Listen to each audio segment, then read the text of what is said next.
Thank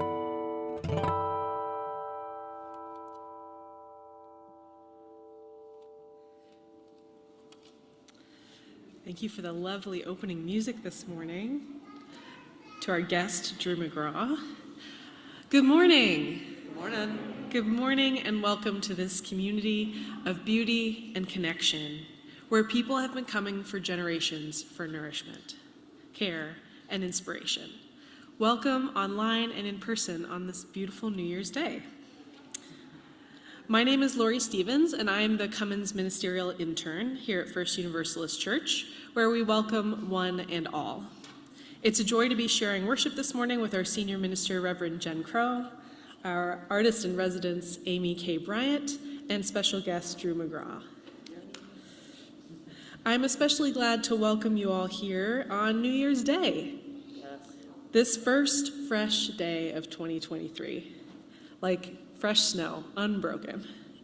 By starting our year here together, we proclaim an intention to align with our faith and with our values throughout the coming year. Here at this church, we believe in the spirit of love and hope. We trust in the cycles of giving, receiving, and growing together. We put our faith into action. We listen deeply to where love is calling us next. We welcome, affirm, and protect the light in each human heart. And we act with humility, courage, and compassion to create a more just and equitable world. We believe that the transformation of the world and the transformation of ourselves are intimately interconnected, and we commit to creating spaces of liberation, joy, and love. Unitarian means we are part of a greater wholeness. Universalism means we are all welcome and wanted, whole and holy and worthy just the way we are. And all of us have room to grow. And here we make room for our whole selves, including our bodies, which sometimes means we need to get a little wiggly or move around the space or stretch or stand, and that is totally fine. This is a big space, so feel free to use it to get up, walk around, move, to let yourself or young ones roam, and to come and go if you need to. A reminder that COVID-19 and a couple other infectious diseases are currently still with us, and we ask everyone to mask in the sanctuary unless they are speaking from the pulpit or leading singing. Elsewhere in the building, masks are currently optional. If you are new to First Universalist, special welcome to you. Please introduce yourselves to one of us, to an usher, sign up for our newsletter, and find out more ways to get connected. Let's finish arriving in the space, to take a moment to breathe together on purpose, to feel our bodies, to look around in wonder that we all should be here, now, together. From this space of connection, we remember that we are transient beings on this earth, and that this place in particular was inhabited for thousands of years and is inhabited still by members of the native nations of this land. And we commit ourselves to learning the larger stories of all people and beings of this land, to truth-telling and to repair. Please join me in the chalice lighting if you would like to join. It'll be posted up on the wall. Love is the spirit of this church, and service is its law. This is our great covenant, to dwell together in peace, to seek the truth in love, and to help one another. Welcome.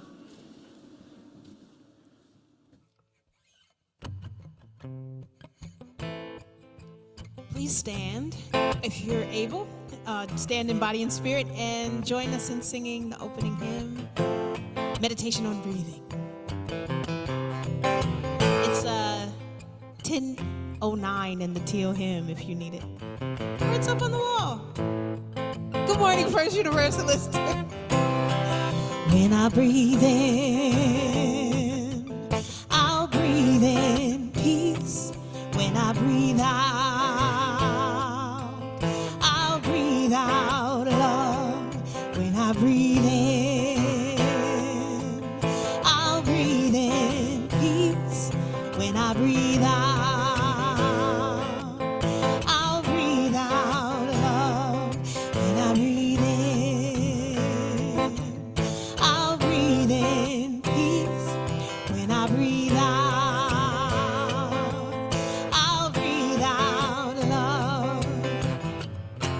I see one of the congregants doing something embodied, and so I want to invite us all to do this also.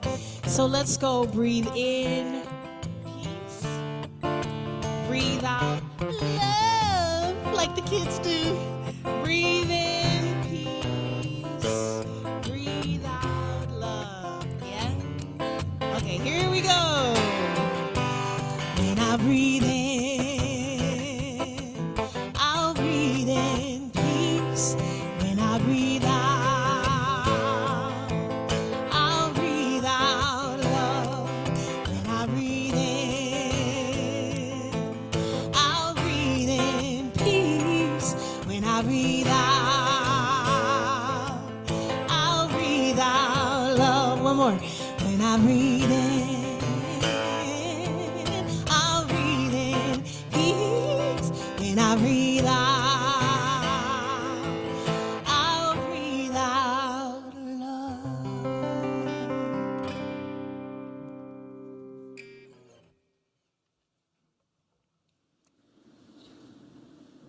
So, I made a plan that I thought there would be a lot more people in the sanctuary. So this is an invitation. We're talking a lot about slowing down and pausing today. And so I wanted to play slow motion freeze tag. It goes like this. There'll be some people who are it and everyone else is not it. And we play freeze tag in slow motion. So if regular motion looks like this, slow motion is like this. I'm going to get you. You got it? So if you would like to play slow motion freeze tag, please stand and make your way to an aisle or down here. And thank you. Oh, you made my year. Who would raise your hand? Yes, you're welcome to play in the balcony also. Raise your hand if you want to be it. We can have several people being it. If you're gonna be it, keep your spirit fingers alive so people can recognize who they're running from. Okay. Can we have maybe one or two more people in the back of the aisle choose to? Okay, I see one. Good. Okay, are we ready? So for those of you who are observing, you can help people stay in slow motion. If you see people begin to go in regular, just give them a little slow down sign. Sometimes we need a reminder. Okay, are we all ready? All right, go.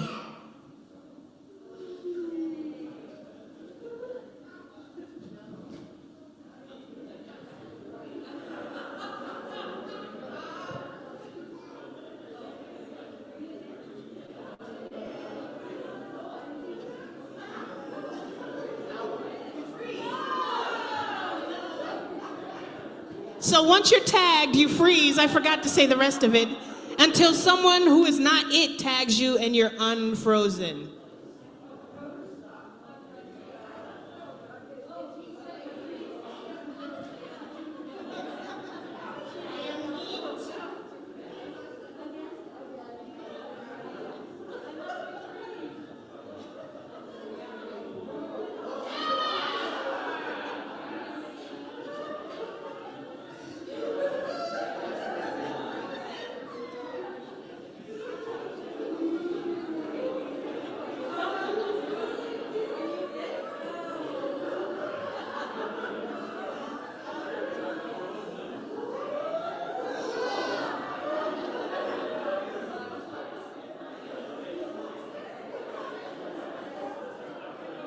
So if you're not it and you're not frozen and you see frozen people, help them out.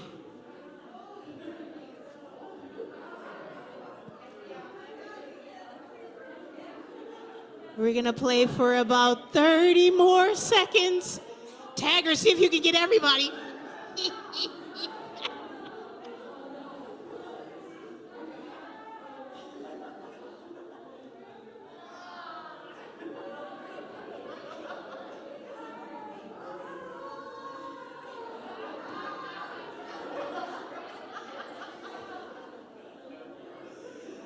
Okay, game over. Everybody, wherever you are, take a deep breath.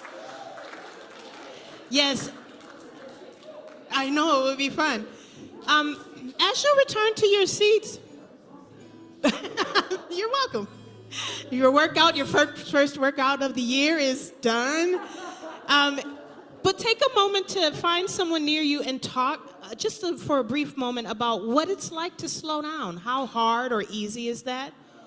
What makes it hard or easy? And then how hard or easy is it to just be still and wait for the next thing?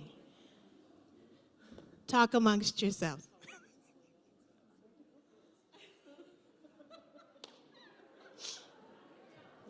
What you saw or what it felt like?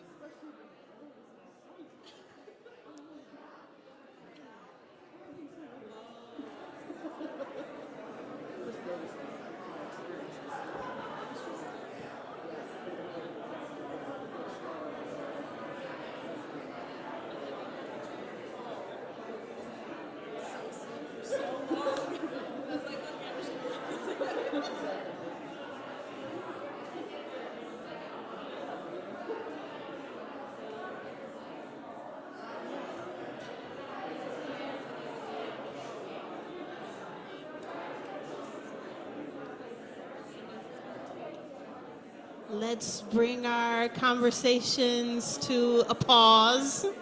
Also, maybe find this a difficult place to stop. I'm so grateful for First Universalist, where I can come to the ministerial staff and say, "Can we play freeze tag?" And they say, "Yes."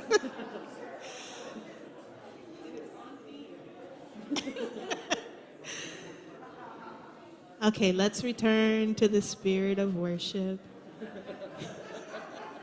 Which sometimes is chatty, I know, but we're going to enjoy my good friend Dean McGraw.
We are so glad to have you here with us this morning, Dean, and I apologize for getting your name wrong before, but thank you for your beautiful music. I invite us now to settle a little bit more deeply into our bodies and into the space, to notice your breath, notice your heartbeat. From this place of shared breath, we pause to hold silence, a quieter time to rest. We pause to remember the wisdom of this world, the ways of the river and the earth, the breath of our ancestors that breathes us still, and the rhythms that hold us all. In the space between breath, between work, between striving and exhaustion and hustle and hurt, we pause for rest, for space. The rest note that makes all music sound, the silence from which speech is heard. We pause and remember the cycles of life we are a part of. The reflective dormancy of winter, the rebirth of spring, the heat of summer, and the cool harvest of fall. We remember that our lives, too, move in cycles of rest and renewal, where wonder is welcome, even when there is work to do in our world and in our lives. Here in this place of pause, we breathe and remember that we are part of a community that stretches beyond the bounds of our individual families and lives to include all of this world. Some of those within our congregation that we'd like to lift up this morning include letting you all know that the memorial service for Jean Johnson will be on April 15th at 11 a.m. here at church. Our hearts go out this morning to Allie Van Mom, known as Al, a creative and active member of our congregation going through a difficult time. Allie wonders how more people can offer unconditional love and wishes, like many of us do, to be truly seen and valued just the way she is. We're glad you're with us, Al. And we make room to pause and share in the prayers unspoken this morning that rest in all our hearts. Together we pray that the grip of addiction be loosened, that the weight of oppression be lightened, the truth be told, that joy break through, that love make every suffering bearable for us all. Please join us now for Spirit of Life.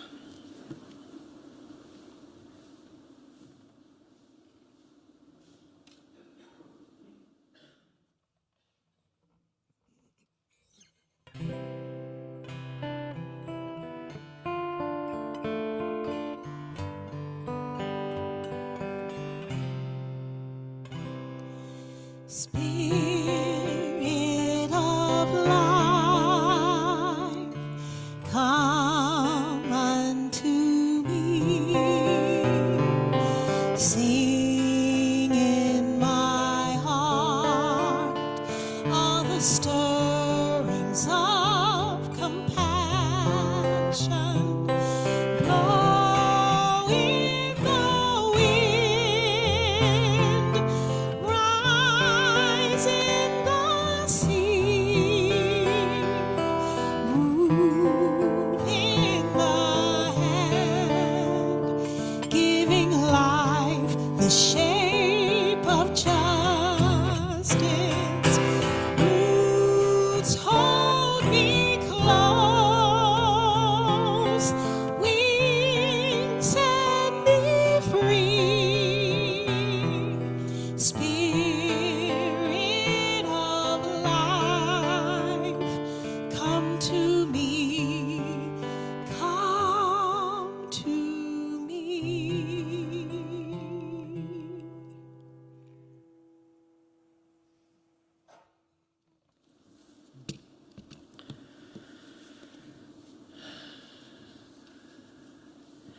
I don't know about you, but I'm longing for just a moment of quiet before we head into sermon time. So I invite us to settle in for a moment, have a little more quiet on this day of reflection and pause.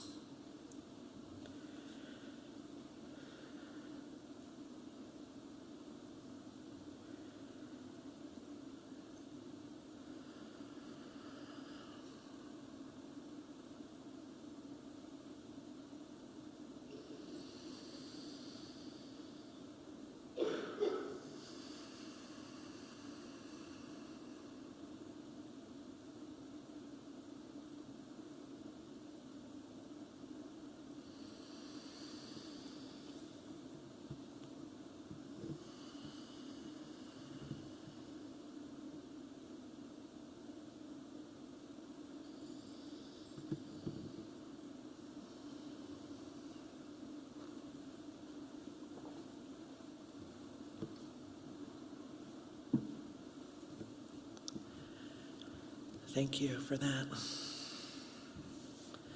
Thank you for that quiet. I love coming to church for so many reasons. Highest on the list is getting to be with all of you in person and online, but also because I know that here I'll do things I don't always do in the rest of my life.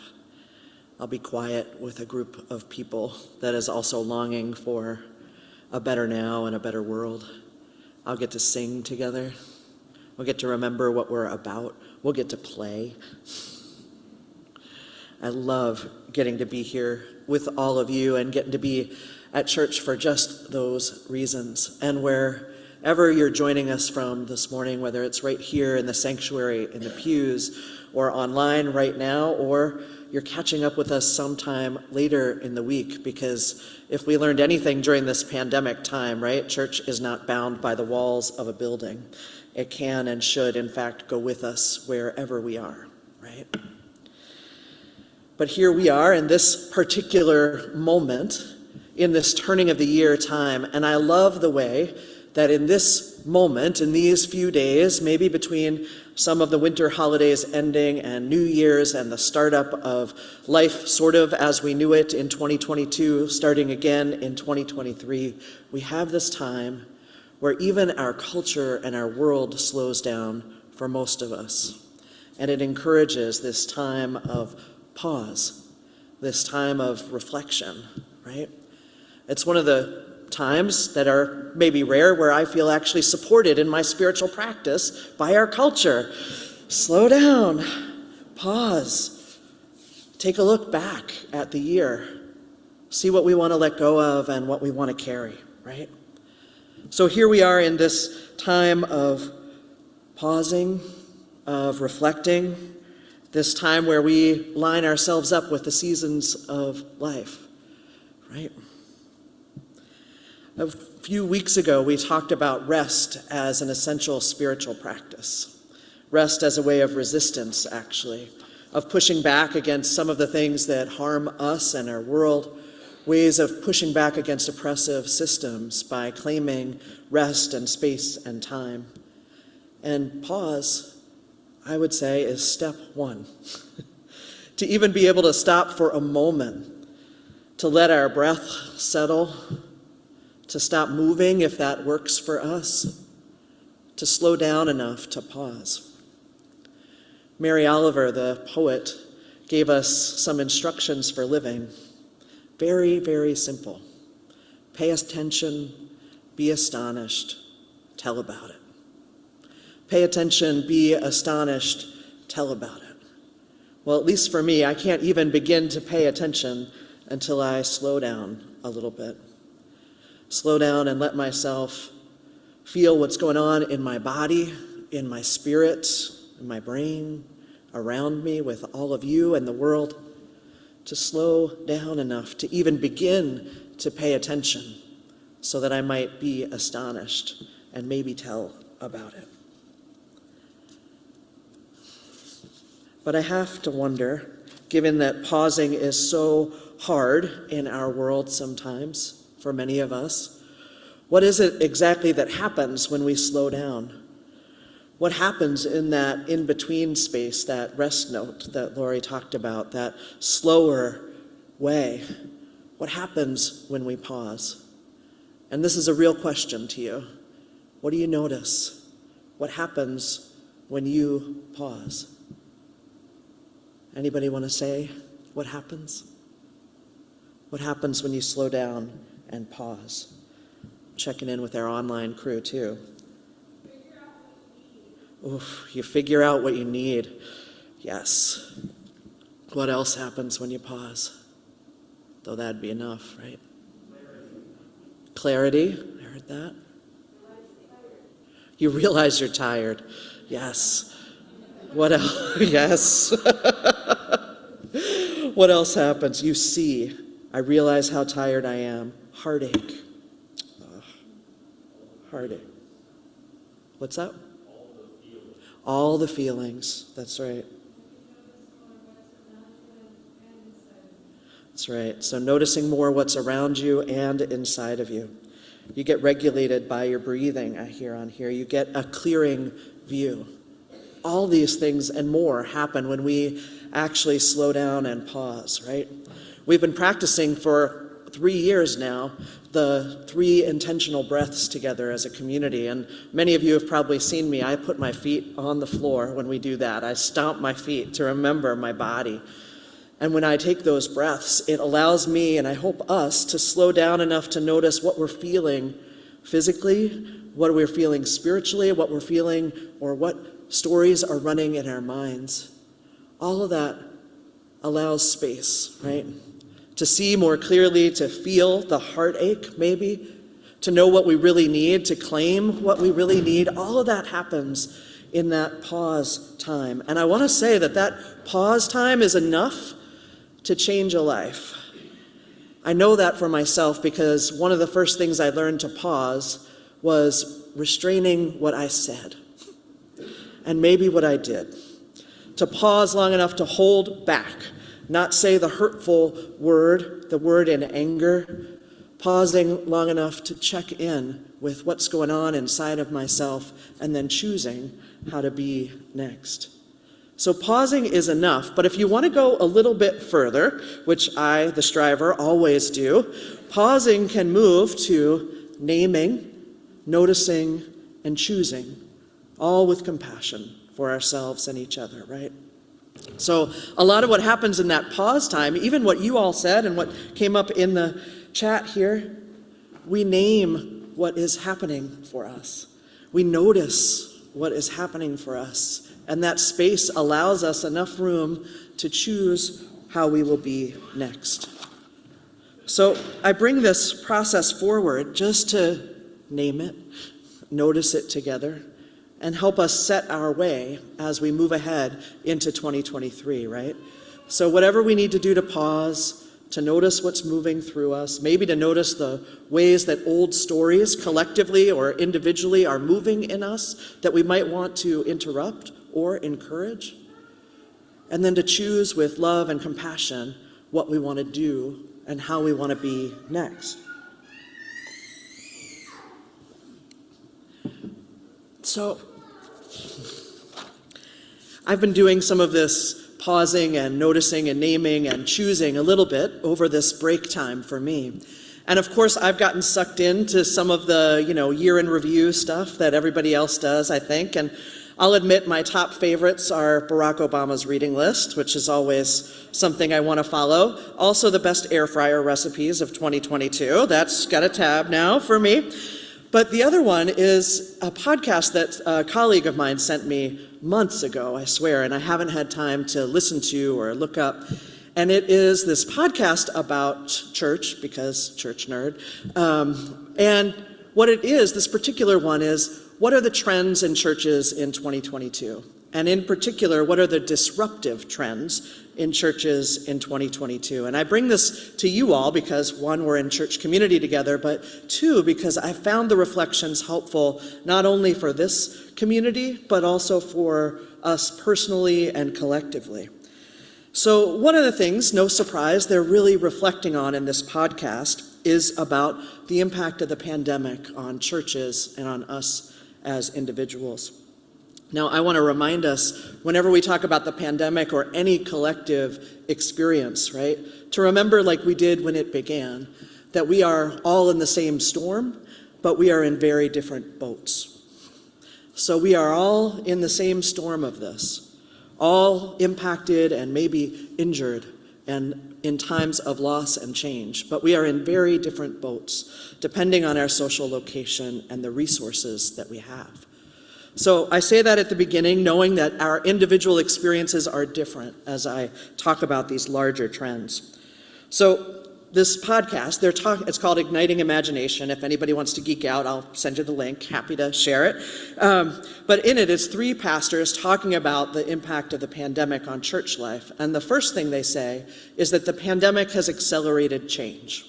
That part of what happened at the beginning of this is that change started going way faster than we are accustomed to, and that creates all kinds of feelings and experiences and reactions in all of us, right?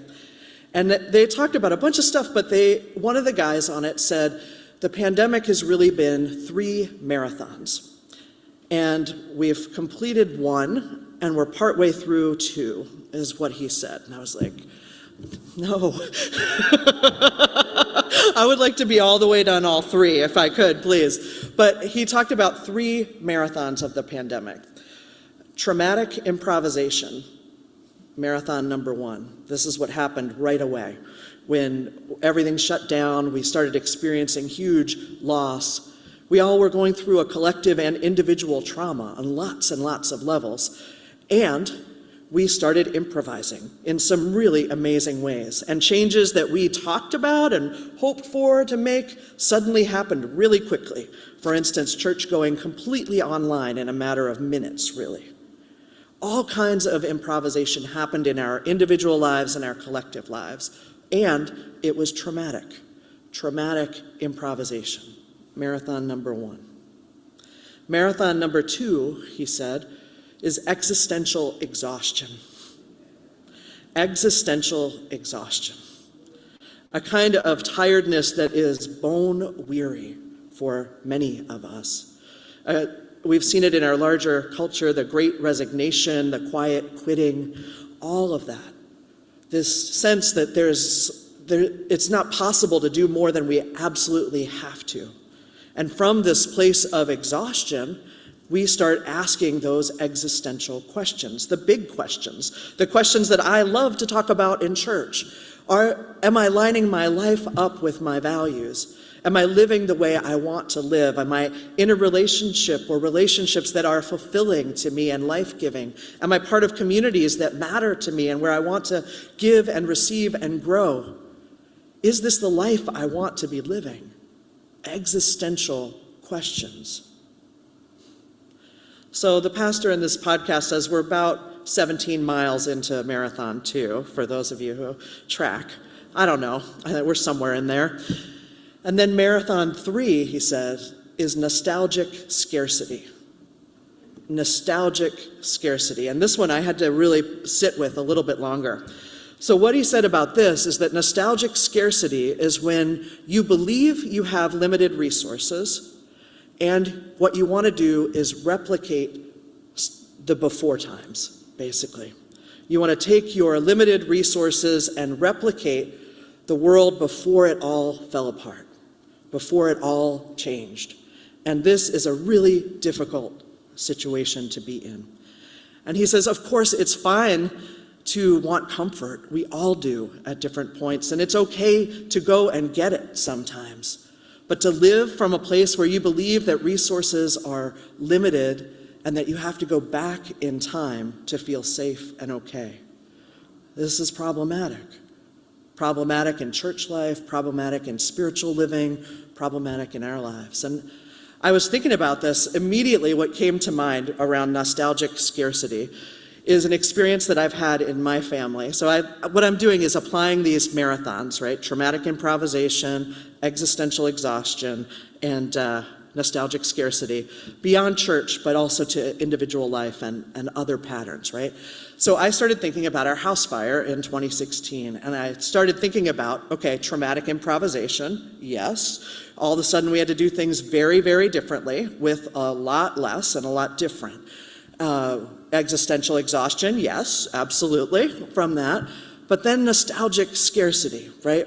So part of what happens when you have a house fire like ours is that we had to replace much of what we'd had before, right? And we had changed a lot. When we finally moved back into our house after it was rebuilt and we'd had that in-between time, right? We're moving back into the house and we had changed a lot about it. But I was adamant that the basement, the hangout space, the place where we watched TV together and did movies and stuff, was going to be exactly the way it was before the fire.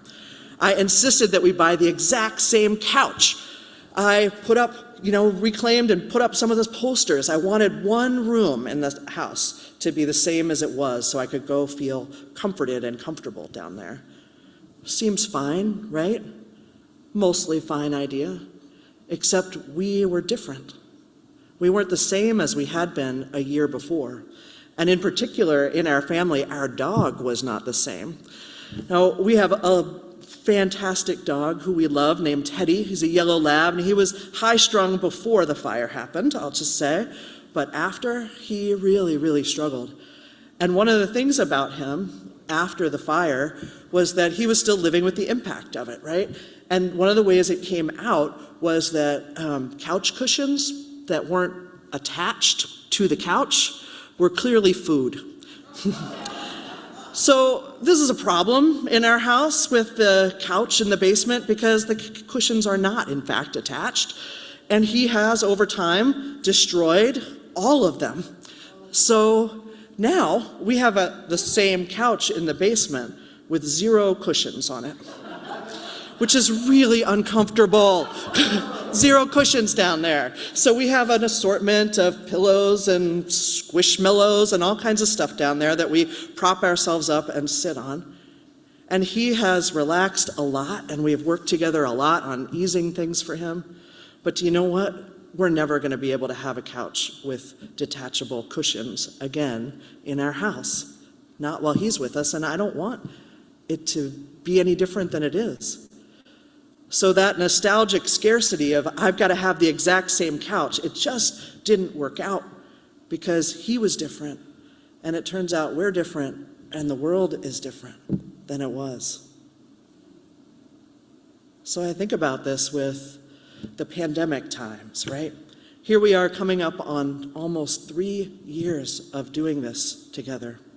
Accelerated change. Trauma, improvisation, exhaustion, big questions, trying to find comfort, and for some of us trying to go back. How do we do this? How do we do this in a way where we choose with compassion how we move forward as individuals and as a community? For me, the noticing and the naming really, really helps. This model might not fit for you, and that's okay. This model might not fit every situation, it sure doesn't. But even playing with it has been helpful for me. I've been playing with it with church, playing with it around the house fire for us.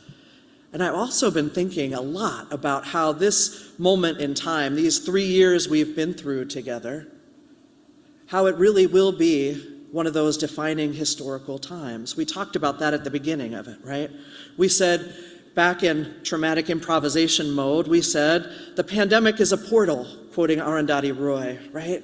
That this is in a moment we can choose to walk through that portal and let go of the old ideas and the baggage that wasn't healthy for us or the planet. We can move through that portal with little luggage and an open heart and open mind, ready to create the future we've been dreaming about. We had that readiness. And then we've been through so much. And here we are, somewhere in the middle of marathons 2 and 3, trying to chart a way forward, stopping to notice what is coming up in each of us as people, as a community. I think about this model. I've been thinking about it, applying it with what happened for us too after the murder of George Floyd. Trauma, improvisation, loss. Things are different. Things are the same. Things are different. Things are the same. Exhaustion. Big questions. Maybe that pandemic is portal moment. This will be the moment that changes things. Exhaustion. Nostalgic scarcity.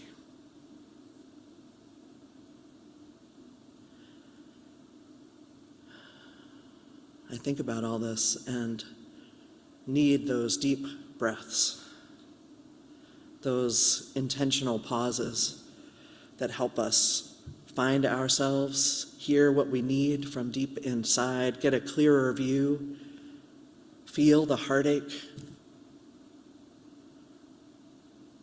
remember our values and what's most important to us, be compassionate with ourselves and each other, and choose what is next. Choose what is next. So this is what I bring to you to play with too, in your heart and mind and spirit. What noticing and naming, what marathons that we are in, are you noticing for yourself? What vision do you want to claim for where we are going, individually and collectively? How might you be compassionate with yourself in the naming and noticing and the choosing? And of course, how might this church community support you in that? Together we pause. We've learned those intentional breaths together. We've learned singing together. We've learned how to meditate and pray together in community, whatever our understanding of the holy is. We've been learning how to play together. We know how to support one another and care for each other. What else will we choose here?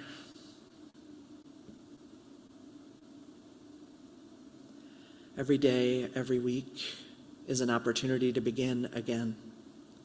To begin again and again and again.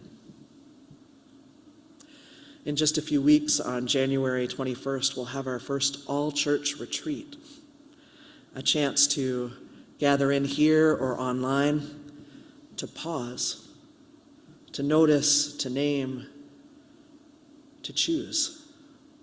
You're all invited, in whatever ways work for you. How can this church support you in this time of pausing and choosing? These are my questions for us today.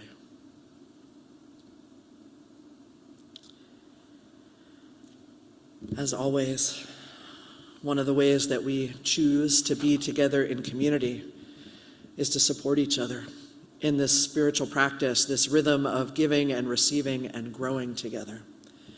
This church community has not limited resources.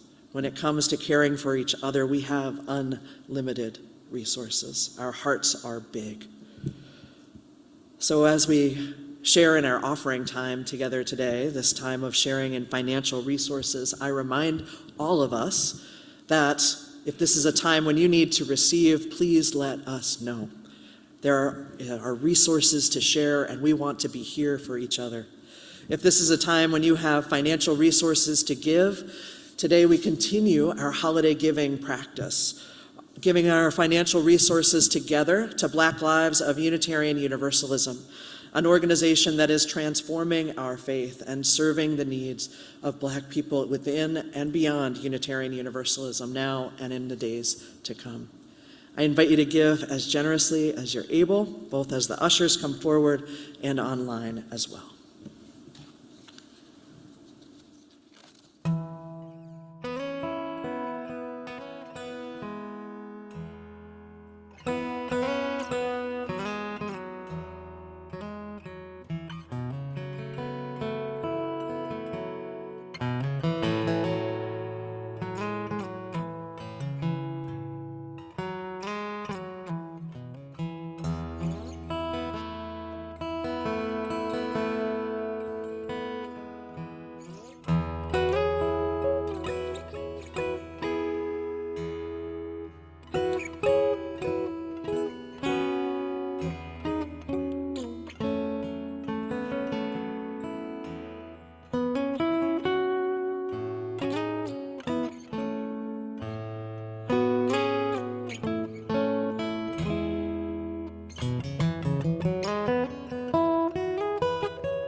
Please stand, embody your spirit, and join me in singing hymn number 108 in the great hymnal, My Life Flows On, an Endless Song.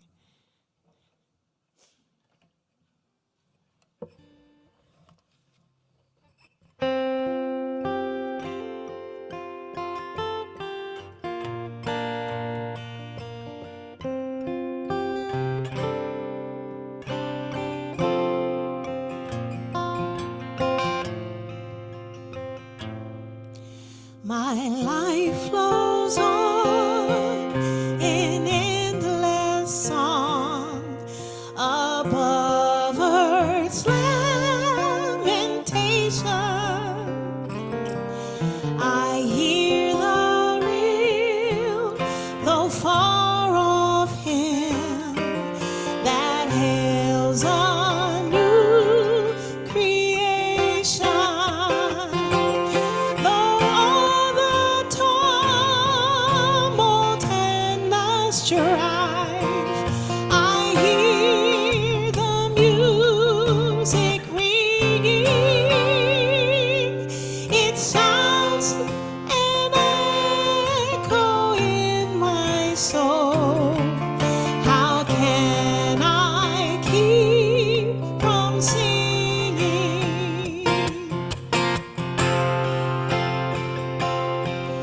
What though the tempest round me roars? I know the truth it liveth. What though the darkness round me close? Songs in the night it giveth. No storm can shake my inmost calm, while to that rock I'm clinging. Since love prevails in heaven and earth, how can I keep from singing?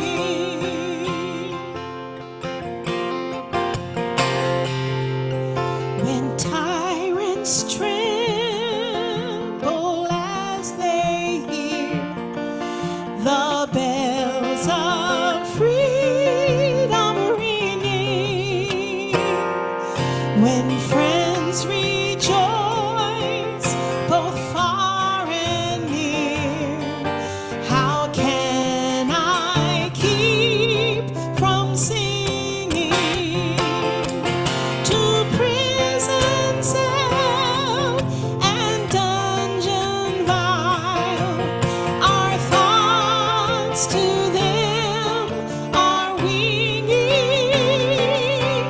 When friends by shame are undefiled, how can I keep from singing?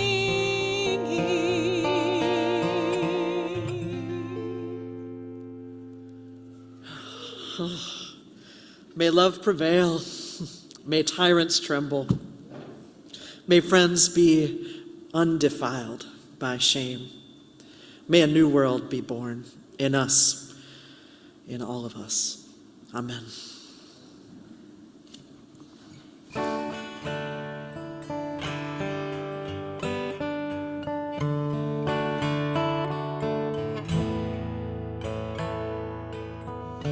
Where you go, I will go, beloved. Where you go, I will go.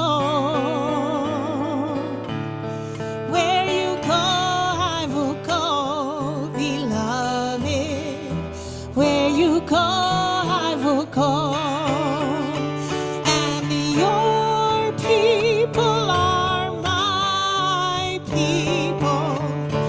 Your people are mine. Your people are my people. Your divine, my divine. Where you go, I will go, beloved. Where you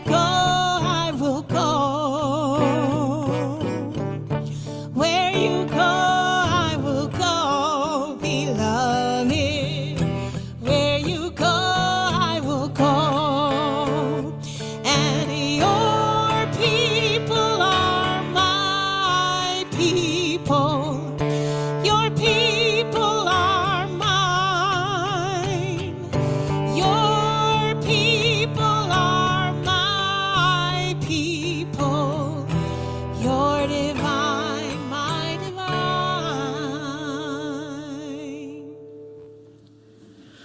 Go now in peace, friends.